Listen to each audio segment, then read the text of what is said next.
Selamat sore semuanya, sahabat tani kelapa sawit. Kali ini saya membahas tentang perawatan tanam kelapa sawit. Ya karena banyak tuh pertanyaan kawan-kawan yang bertanya, Bang, apa saja perawatan tanam kelapa sawit supaya cepat berbuah? Nah, bayangkan itu, supaya cepat berbuah dan supaya cepat masa panennya katanya. Nah, jadi yang namanya masa panennya itu umumnya udah ditentukan. Paling cepat biasanya itu 2 tahun seperti yang kita punya ya kan. Paling lambat ada yang 3 tahun, bahkan kalau yang kurang perawatan ada yang lebih dari 3 tahun baru mulai bisa dipanen. Nah sini kan ada 2 jenis nih di belakang kita ini kan. Saya mundur-mundur bisa telentang saya nanti. Ini udah 3 tahun, ini udah sering kita panen. Yang ini 28 bulan, udah 3 kali kita mencicip hasilnya, cuma baru 28 bulan. Nah, kalau teman-teman ingin cepat berhasil, nah ini menurut saya ya, ini cara saya. Ya karena petani itu kan masing-masing cara ya, apa yang harus dia lakukan di kebunnya ya. Kebetulan hari ini saya sedang melakukan perawatan juga di lokasi ini juga. Nanti akan saya perlihatkan kepada kawan-kawan contoh yang saya lakukan supaya nanti jadi seperti ini. Ya karena udah ada contoh, jadi kita tuh berani membuktikan kepada kawan-kawan, berani menunjukkan kepada kawan-kawan bahwa apa yang kita buat itu tepat sasaran, ya artinya itu tanaman kita itu bisa subur, tidak melakukan hal yang sia-sia. Selengkapnya ikutin terus video ini. Saya akan balik posisi kamera dulu supaya lebih jelas teman-teman melihatnya apa yang sudah saya lakukan di kebun ini. Ya, contoh kebunnya seperti ini ya kawan-kawan. Ini yang 28 bulan tadi, ini yang 3 tahun ya. Nah, jadi apa saja yang bikin tanam ini supaya cepat berbuah? Kebetulan hari ini sedang panen ya. Ini kelanjutan video yang kemarin ya. Karena kemarin itu lalu hujan ceritanya.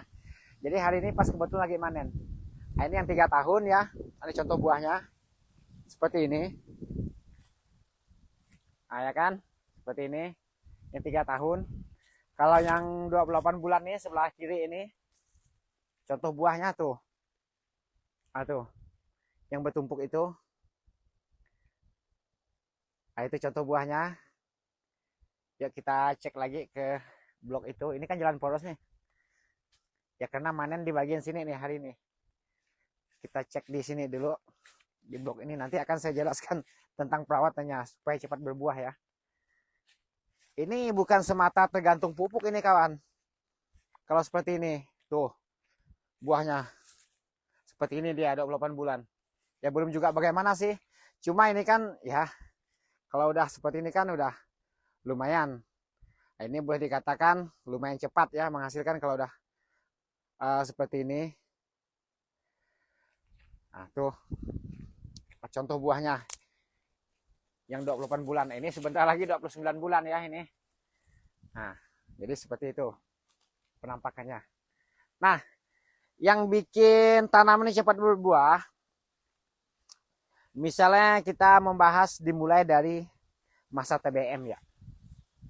Ini dulunya kan kita mulai dari pengendalian gulma. Nah, itu yang terpenting.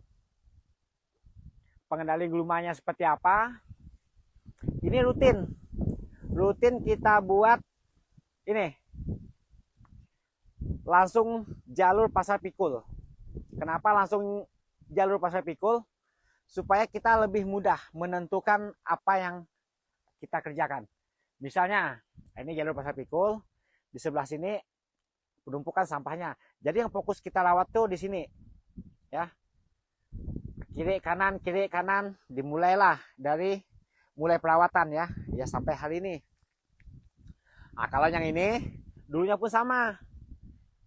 Jadi ketika udah segini usianya dia udah memiliki jalan kita. Ya cuma ini ya kemarinnya disusul ada penyerpisan pakai alat kalau yang ini. Ya. Ya tapi walaupun tidak disusul pakai alat pun ya tetap kita lakukan seperti itu. Nah, intinya tanaman kita itu tidak boleh tertutup gulma, hanya itu aja rahasianya ya. Kalau untuk pupuk ya, saya bilang tadi tidak juga bagaimana. Tidak seperti yang dianjuran itu sangat berat kalau menurutku itu. Ya karena yang namanya kita masih pemula tuh kan, ya tentu dana itu masih berbagi-bagi ya kan. Banyak untuk biaya yang lainnya juga ya kan. Nah tuh, contoh buah itu. Nah, kan lumayan tuh kalau seperti itu. Ya. Nah, jadi bagaimana supaya dia jadi seperti ini? Ya ini perawatan rutin. Nah, ini penyemprotannya kita lakukan 6 kali per tahun.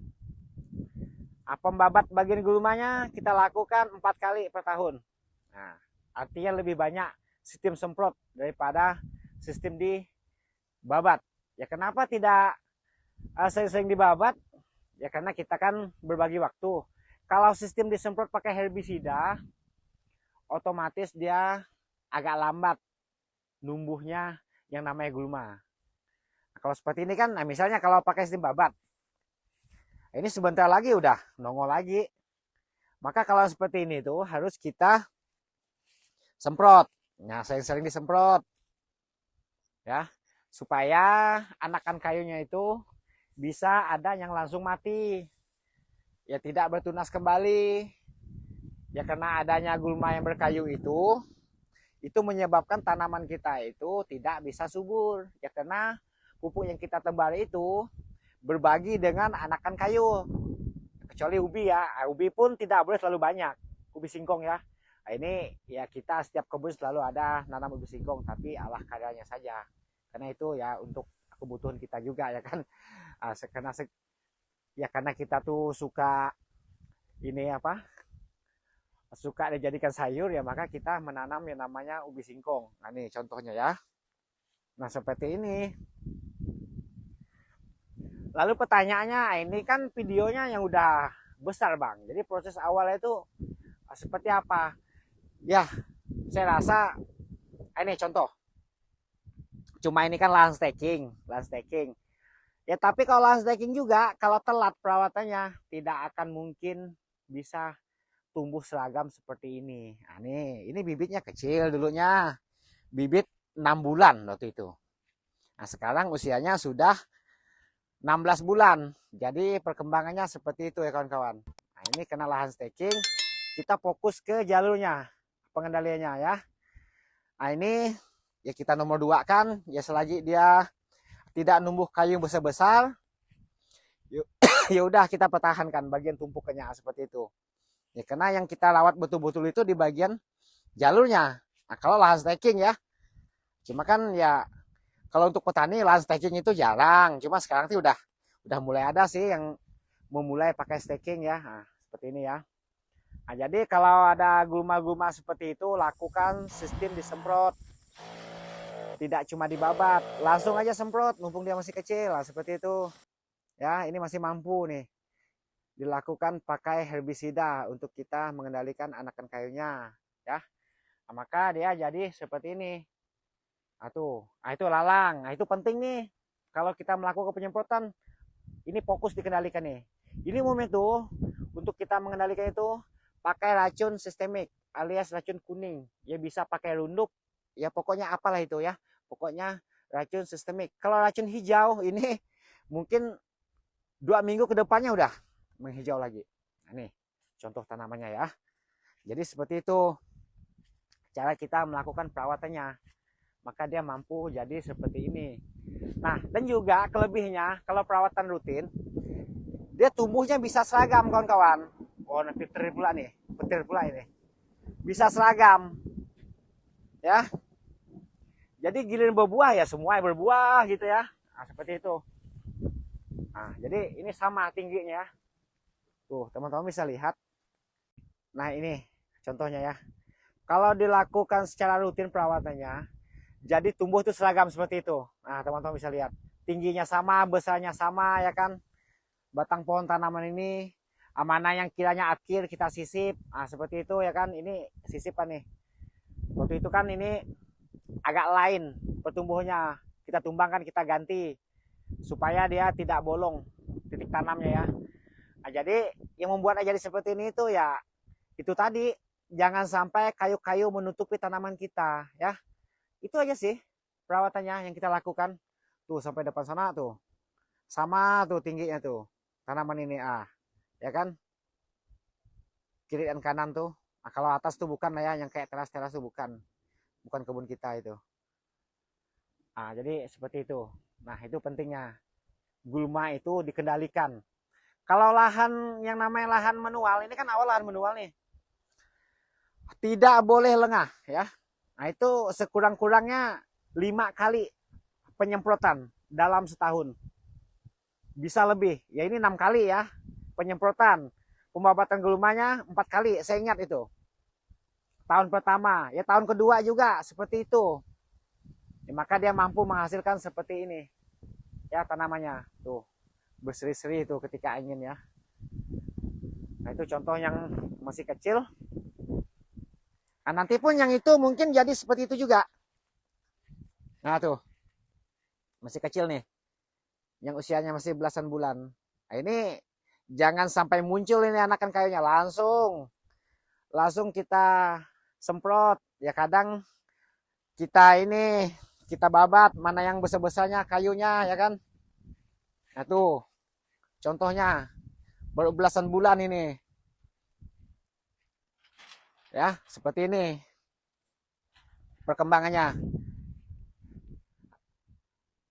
Ada pohon-pohonnya ya, seragam dia tuh ya kan. Baru 17 bulan ini. Nah sedangkan yang berbuah itu tadi, ini tanaman yang sebelah sini ya, jadi seperti itu. Oke kawan-kawan, hanya sampai di sini dulu videonya yang bisa saya sampaikan. Semoga apa yang saya katakan ini bisa memberi manfaat kepada kawan-kawan, khususnya pemula. Semoga kawan-kawan kita selalu tetap semangat merawat kebunnya supaya tanamannya tepat menghasilkan buah. Nah seperti yang ini tadi ya kan. Ini 28 bulan udah seperti ini kan, udah lumayan cepat kan. Artinya kita tuh udah bisa mencicipin hasilnya walaupun di bawah usianya 3 tahun. Ya, jadi seperti ini contoh tanamannya. Dan harapan kita semoga kawan-kawan tetap semangat dan tetap semangat. Semoga sukses jadi petani kelapa sawit.